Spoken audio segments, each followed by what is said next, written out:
Stellar Blade released at the end of April 2024 to widespread acclaim for its visuals, combat, dystopian sci-fi setting, and more. Little did anyone know in the lead up to its release that it would ignite a firestorm of stupidity regarding censorship, artistic design, and just how unhinged people on both sides of the debate would become. Stellar Blade is, in essence, 2024's version of Hogwarts Legacy, which also caused a lot of people to spurg out and demonize anyone that disagreed with them, though that tended to be more one-sided than Stellar Blade has been. I'll address some of this later on near the end of the video, but most importantly, was the game actually any good? Does it deserve the praise that it gets in spite of the teeming masses of mentally challenged individuals on both sides of the issue? As far as I'm concerned, the answer is a resounding yeah, mostly. I have some gripes with some of the design choices in the game, and no, I'm not talking about the different costumes you can get. Again, we'll deal with all of that nonsense later. For those out of the loop, Stellar Blade is an action game created by Shift Up Studios, who is also responsible for the mobile game Nikke, also known for its bevy of sexy female characters. However, rather than publishing another mobile title, the studio decided to try their hand at a full-on action game with more realistic-looking characters set in a ruined dystopian Earth. It isn't hard to see where they took inspiration from certain games like Bayonetta and even Nier Automata, and that's not a bad thing, and I don't just mean that Eve is gorgeous. The action is generally fast-paced with a heavy emphasis on properly parrying and dodging. Character growth follows your usual system of gaining experience and then dumping those acquired skill points into various skill trees, which increase power, timing for parrying and dodging, and new skills and combos. It wouldn't quite be fair to compare this to something like the Souls series, since I don't think the difficulty is quite the same, which makes sense since the lead dev said something along the lines of not being very good at action games himself, and so he thought the balance was pretty good as far as difficulty went. So, if you're one of those people who eats, lives, and breathes the From Software titles and considers anything less than that mid, then you'll probably have a relatively easy go of it. For the rest of us who don't usually play those kind of games, there's enough challenge here to make you realize that you can't just hack and slash your way through the game, and you'll actually have to learn the mechanics, which I'm totally fine with. That said, the difficulty spike on the last 3 or 4 bosses really ramps things up and shows you if you're going to be able to complete this game or not. I won't show any spoilers for these last fights, but suffice it to say, I felt great when I took each one out, and some of them came down to either me making the last hit or them hitting me one more time. I've improved since then, but there's a rush of satisfaction and relief when you see them go down that feels well-earned. Again, this is only true if you're not someone like Let Me Solo Her, who has obviously mastered pattern recognition on harder and more punishing titles than this. The world of Stellar Blade is broken up into various sections. They aren't called dungeons in-game, but since I'm used to playing RPGs more than anything else, it's the best descriptor I can give to illustrate the point. You begin in the ruins of 807, which, upon completion, takes you to the city of Zion, with an X, of course, which serves as a sort of central hub for the world before you go out exploring and enter into other dungeons or zones. The 2 major exploratory zones are the Wasteland and the Great Desert, each containing their own special sub-dungeons, Altesse Lavoir and Abyss Lavoir respectively. The fun part about these areas is the fact that you can only use your gun to kill enemies. These were easily my favorite parts of the game. It reminded me quite a bit of the original Dead Space as far as the atmosphere of the place was concerned. Another example would be the research lab areas of the Resident Evil 2 remake. Put simply, I had a blast in these areas. Pun intended. Anyway, I started blasting. Bang! Bang! Well, I don't see so good, so I missed. Then they ran away. I ran after them. Okay. Bang! Try to shoot them in the back. The downside is that this is really the only time that using your gun seems useful. Most of the time your sword is going to do the most damage far and above anything your gun puts out with a regular slug. You have other ammo that you can use that is stronger, but its availability is limited to avoid players spamming them. Granted, it comes in handy when you're wanting to basically do a lot of chip damage to a boss who's getting too close for comfort and you're just trying to finish the fight, but beyond that, I really never found any use for it outside of maybe blowing up a turret. There are only 2 of these areas like this, which is unfortunate because I enjoyed the gunplay aspect of things and wish the game had more to offer that made it worth using. Regular dungeons, the big ones. Each have 3 bosses each, and can take at least an hour or so a piece to get through if you explore everything and take your time.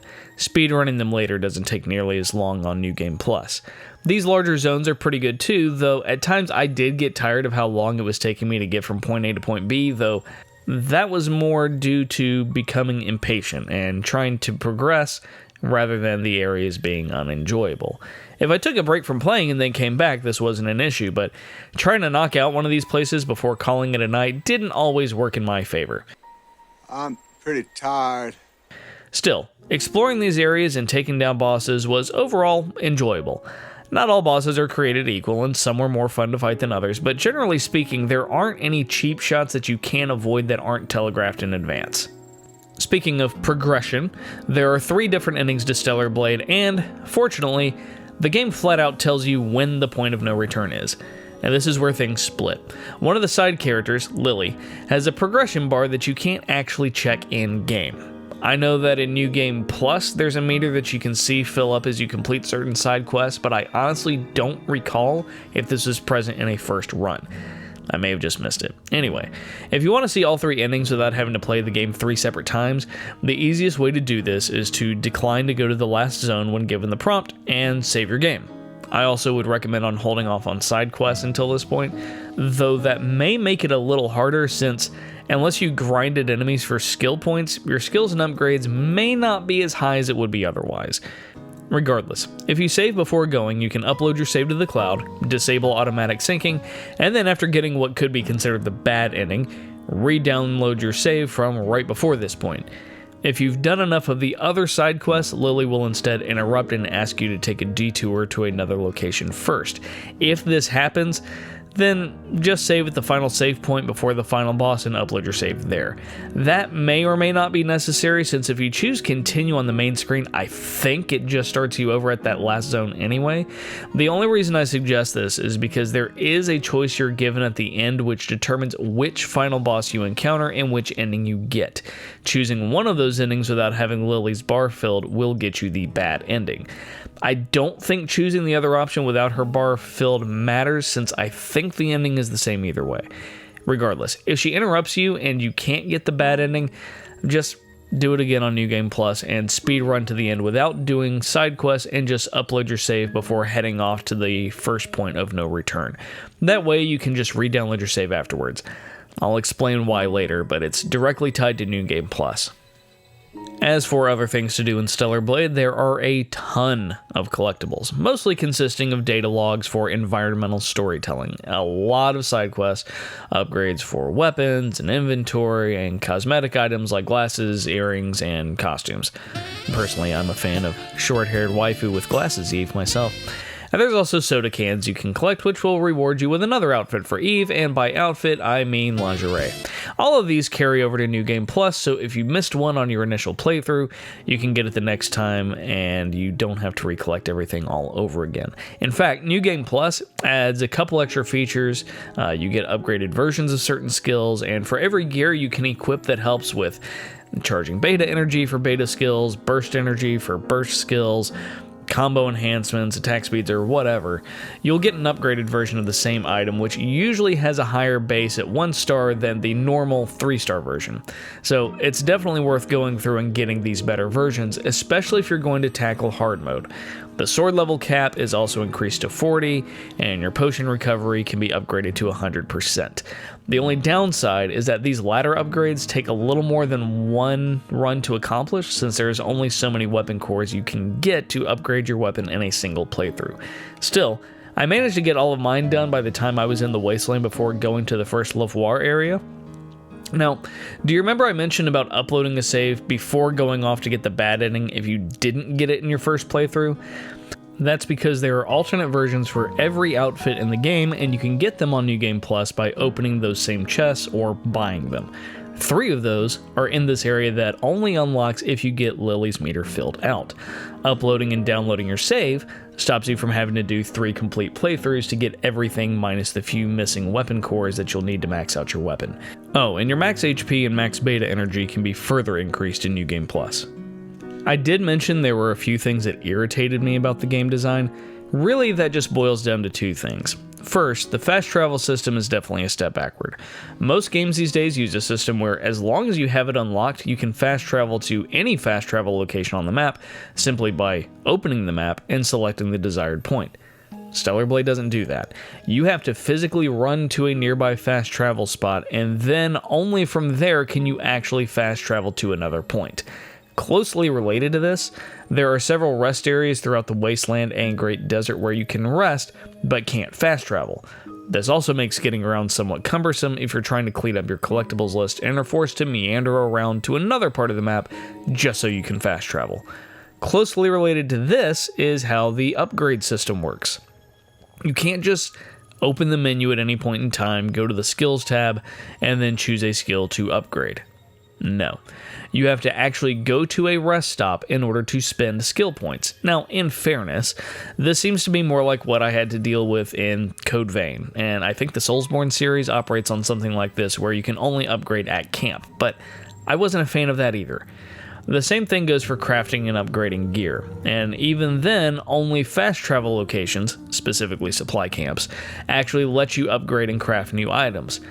Again, it's a minor inconvenience in the grand scope of things, but I think if they didn't require you to go to a fast travel spot in order to fast travel to somewhere else and allowed you to craft upgrades at any rest spot instead of only being able to use skill points, then things would feel a little more streamlined.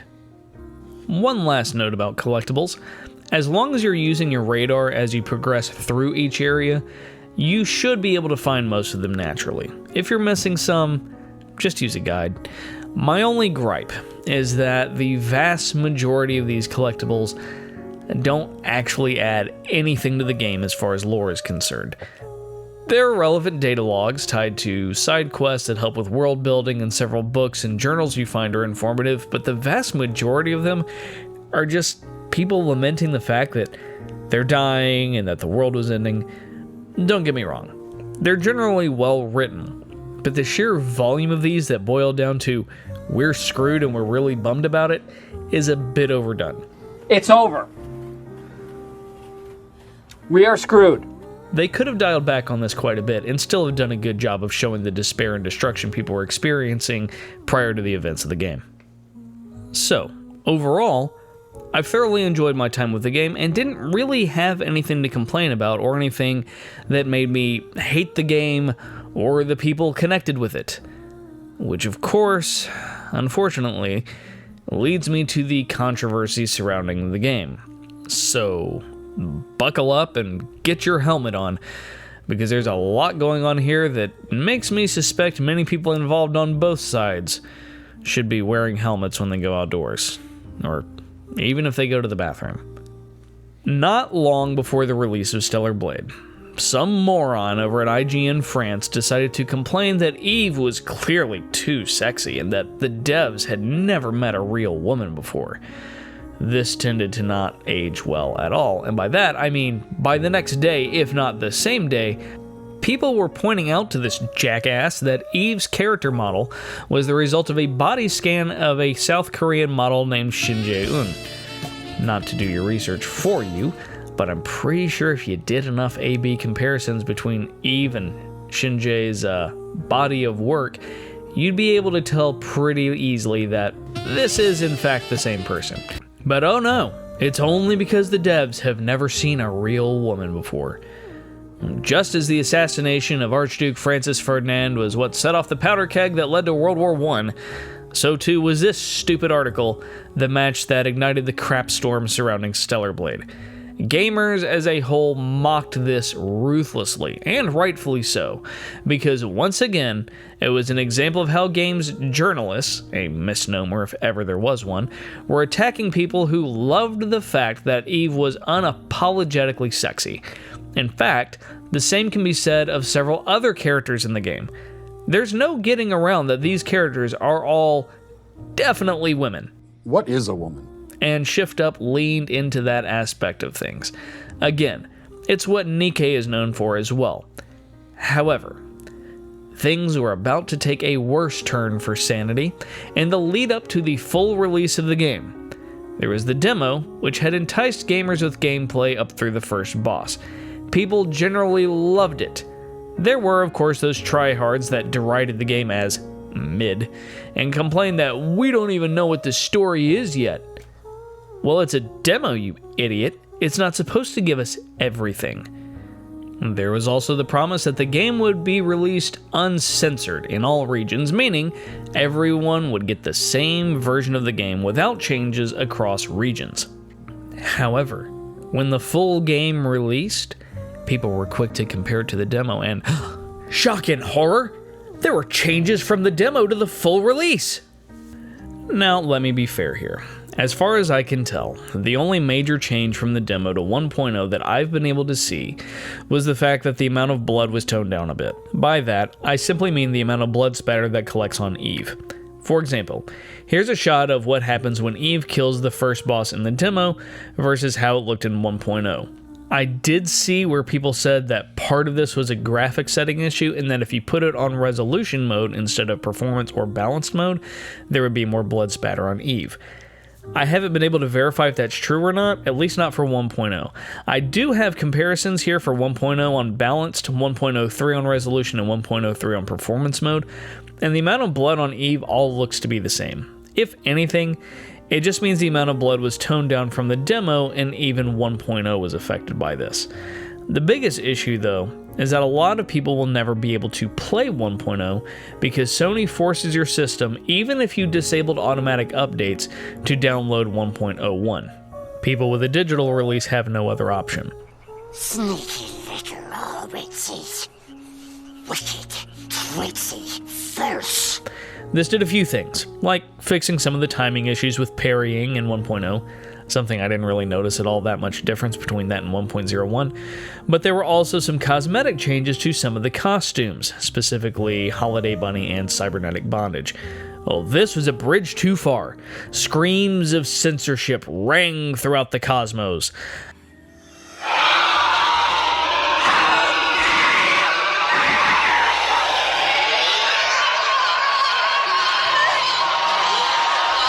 Now, this is where things start to get incredibly stupid.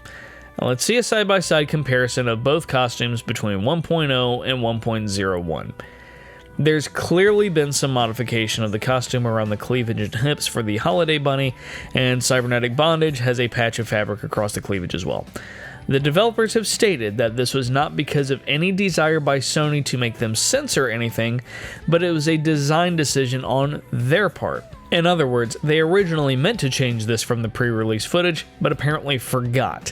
People then observed that the in-game demo for changing outfits, one costume, the Mutant Peony, I believe, still shows the original version, whereas the available in-game version now has stockings. Of course, this was used as proof positive that the developers were lying about why it was changed. It certainly can't be that changing one in-game asset was easier than changing another, or that it was an oversight. Nope, it all has to be because Sony wanted it censored.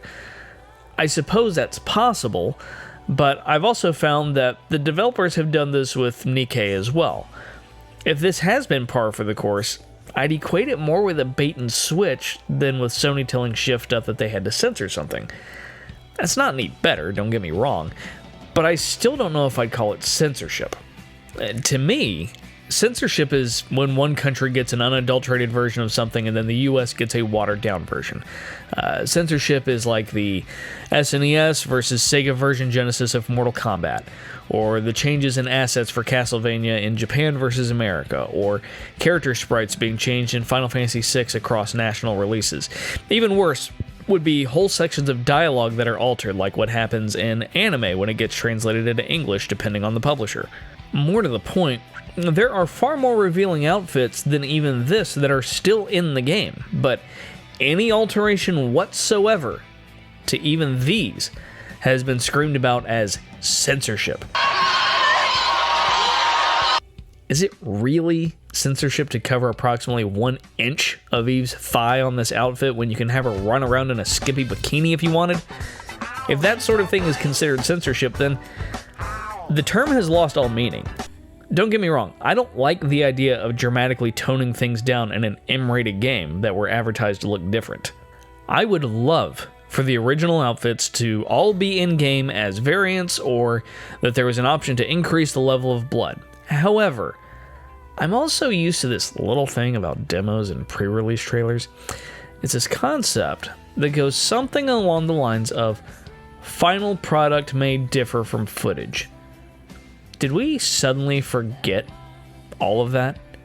Again, this doesn't excuse some of the more nonsensical changes like altering graffiti in game because some people saw the word hard, which appears elsewhere in the game as well, near Roxanne's shop and assumed that hard R was a reference to calling black people the N-word.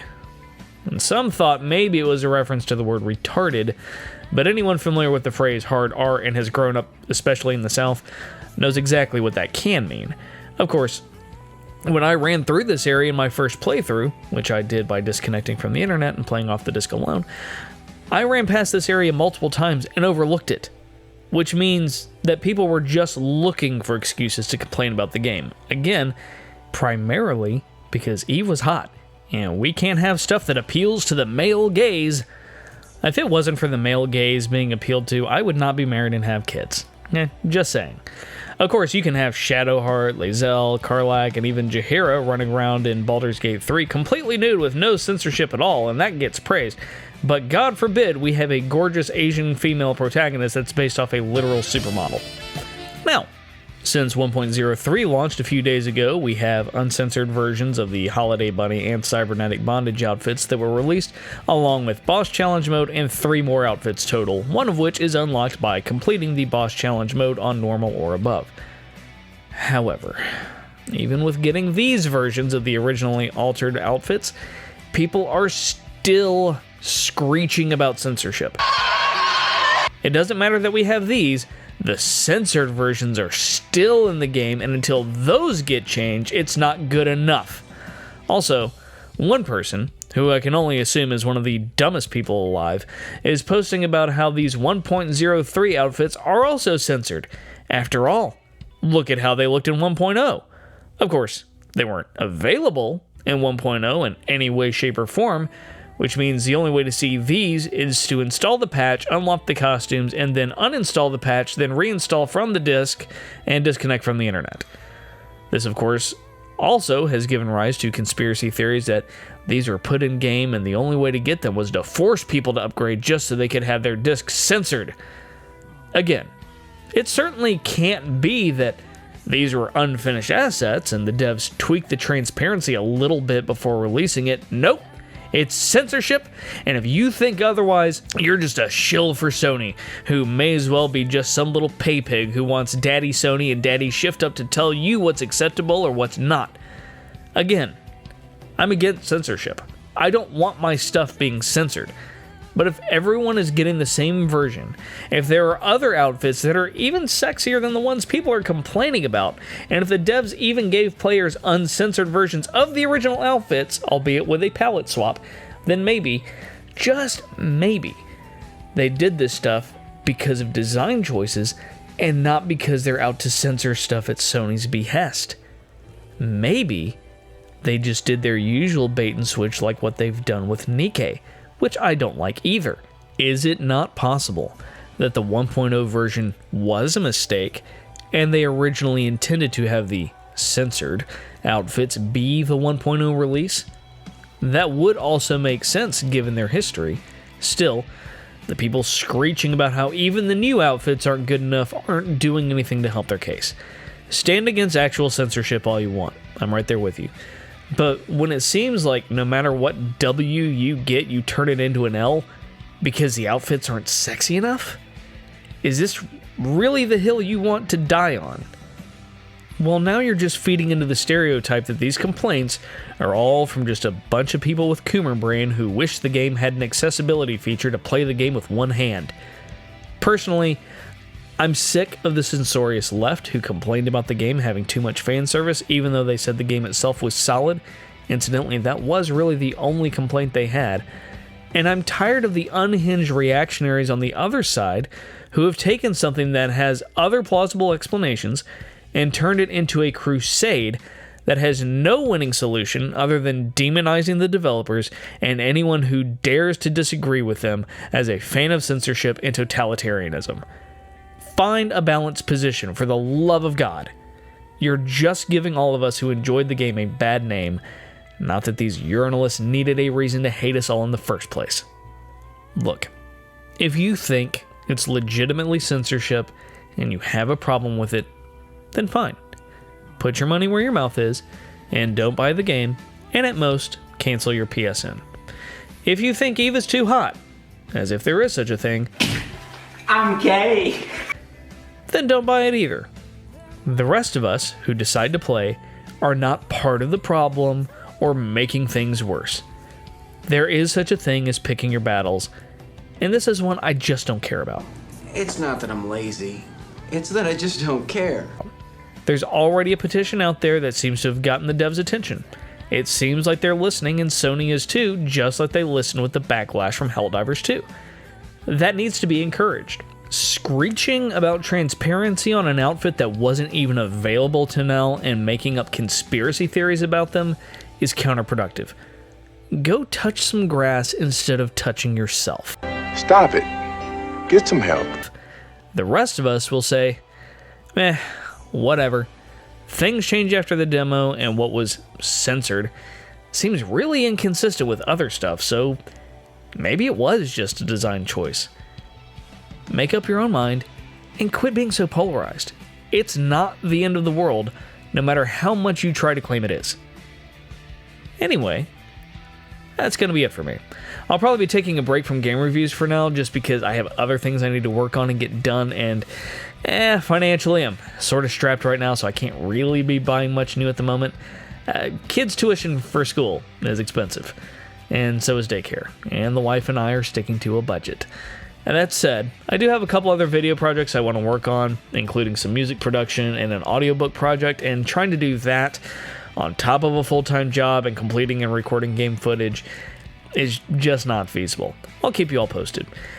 If you stuck around till now, thanks for watching. If you agreed with my take on things, be sure to hit the like button. And if you disagreed, be sure to smash that dislike button twice to really emphasize it.